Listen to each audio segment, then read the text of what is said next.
Hey everybody, welcome back to the channel. My name is Jason and the channel is The Everyday Card Collector. I will openly admit that the title of this video is a little clickbaity. I broke a rule, therefore the rule has changed now.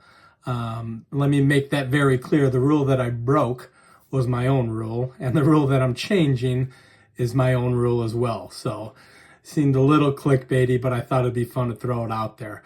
So the rule that I broke, guys, is I actually got a card during savings mode, and it wasn't a $2, $3 card that I've been showing as of late. Picked up something, nothing too massive. It wasn't exorbitantly expensive, but I went out with my buddy Joe, who I've mentioned a couple times on the channel, and of course, he's got an incredible collection, brought some cards and said, hey, I thought you might be interested in some of these. And I looked at one and it fits into one of the projects I'm working on perfectly. He knew that, so he brought it with him. It does kind of change the direction of the project, if you will, which is why the rule has changed now. So the rule that I broke is I ended up getting a card during savings mode. Again, nothing too massive. And then I'm changing my direction slightly, maybe. We'll talk about that. So I am only showing one card today. I'm super excited to show this card. I'm super excited to have it to the collection. So we'll get the camera turned around. We'll talk about the direction of the collection based on this card and what the future beholds for that particular project. So let me get this turned around. We'll have a good time looking at it. So let's get into it.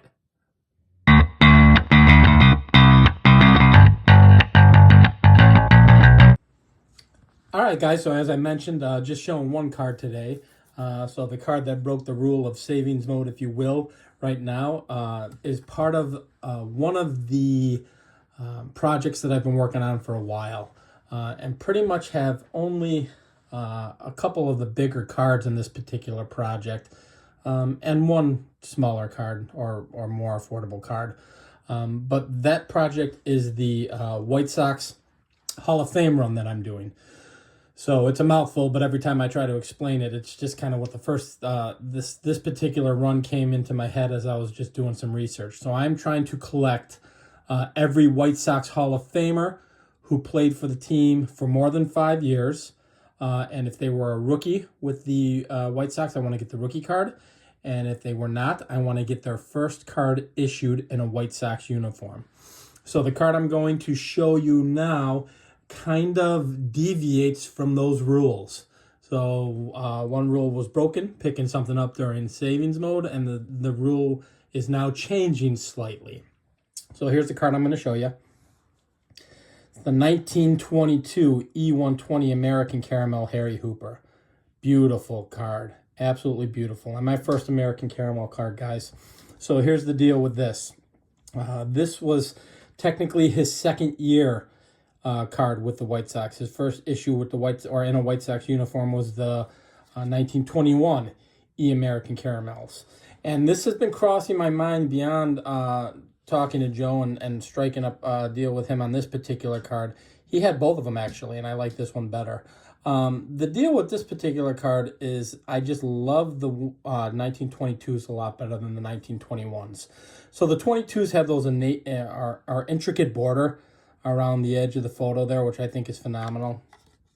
And then the backs are very cool because they give you the lineup of the team. So the rule that's getting bent is if this were the only card that I were to get of Harry Hooper, this would be it. You know, I still may have plans of getting the 1921, but I'm in no rush now. Now that I have this particular card, and I actually like this card better. So that's a rule breaker. And the reason I'm trying to not be so stringent on that rule is because, well, I set the rule. It's how I want to collect it. And I'd much rather have this card than the 21. And don't get me wrong, the 21 is a fantastic card as well, but this card is beautiful. I just like the ornate border. I like the backs better. I think it's a better image of him. The 21 is just kind of him standing, and it's almost like a side shot kind of profile of him, where this is him in a swing. So I think this is perfect.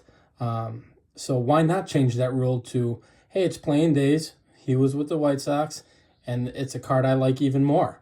So that's the rule that's been bent. So one rule has been broken, and one rule has been bent a little bit.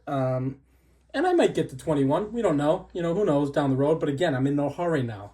I've got a plain days card representing Harry Hooper, so I'm pretty excited about that. A little bit about Harry Hooper, because he's not a super well-known Hall of Famer. He played from 1909 to 1925. I think his first real season was in 1910. He's prominently known for being a Boston Red Sox. His last 5 years of his career were with the White Sox. So you know, he was on the tail end of his career when he signed on with the Sox, and he signed on in 21. That 1921 American Caramel, again, would be his first issue in a White Sox uniform. So this is his second issue. Played until 25. He was a right fielder. For those of you who are familiar with any baseball history, he was part of an outfield with Boston that was considered to be one of the greatest outfields ever assembled. They actually called it that. They had a nickname back then, and it was actually the $1 million outfield. And it was Harry Hooper in right field, Tris Speaker, and Duffy Lewis. So the three of them combined, some people felt it was one of the best outfields ever assembled. They won 2 World Series together, and then they kind of split up. I know Tris went on to a different team, and I'm not certain what happened to Duffy. I don't know all of the history behind it. I think they all just kind of went different ways. Harry stayed on, and if I'm not mistaken, won 2 more World Series with the Boston Red Sox. Not 100% certain on that, so maybe some of you historians can correct me if I'm wrong on that, but I believe that's what had happened.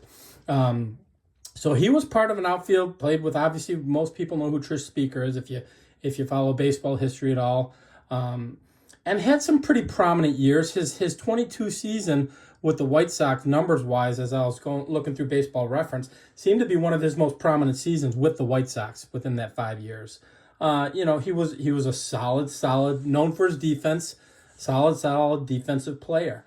I jotted down some raw numbers. 53.6 WAR. Again, you know, WAR doesn't mean everything, because you hear that and you think, oh, that's nothing too extravagant. 281 batting average. I think he had like 2,400 hits, roughly right around there. Wasn't a real power hitter. I think 75 home runs is all he had in his career. I think prominently known for his defense. But, you know, I was thrilled to add this. This is one that had to get added to the collection. I believe I am down to 3 players for that White Sox run that I've been talking about. If I swap this out with the 21 Harry Hooper, I am down, I believe, to Ray Schalk, Eddie Collins, and believe it or not, guys, you're going to laugh at this, Minnie Minoso. I still need his rookie card. So, and I want both of them. I want the Bowman and I want the Topps, 52 Topps.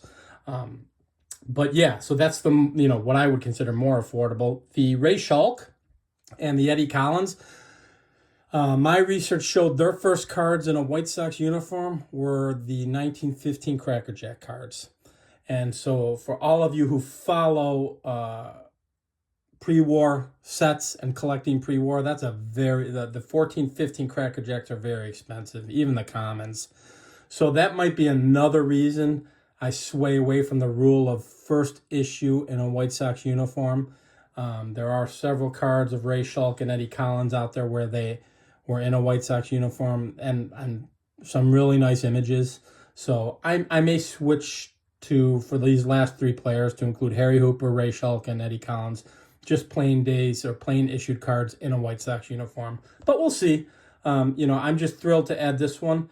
Even when I started this research years ago, I remember the 22 American Caramel popping up in the 21 and thinking in my head, well, I like that 22 better, but I guess I need to get to 21.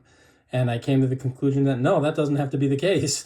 It's my collection, and this card, I love this card. So I went ahead and pulled the trigger on this. And my buddy Joe had both of them, and he actually gave me the option.